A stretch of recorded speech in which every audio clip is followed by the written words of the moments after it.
Ready to ditch the endless hours of manual delivery and finally automate your digital product sales with System.io. First, log into your System.io account. If you don't have one yet, sign up. It's free to start. Then, navigate to the Funnels section. Click Create and give your funnel a descriptive name. Select Sell a product, service as the funnel goal. This optimizes the funnel for sales. Choose your currency and click Create. Now, let's build your sales page.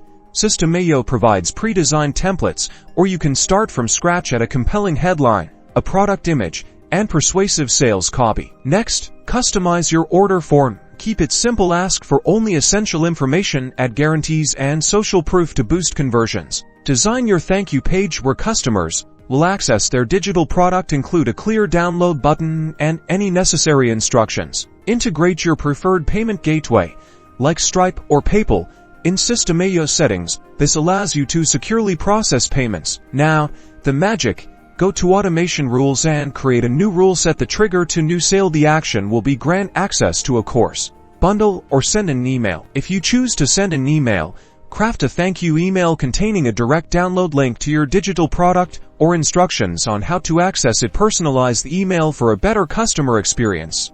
Test your funnel thoroughly. Make a test purchase to ensure the payment processing, email delivery, and product download all work seamlessly. That's it. Now you can sell digital product on System.io.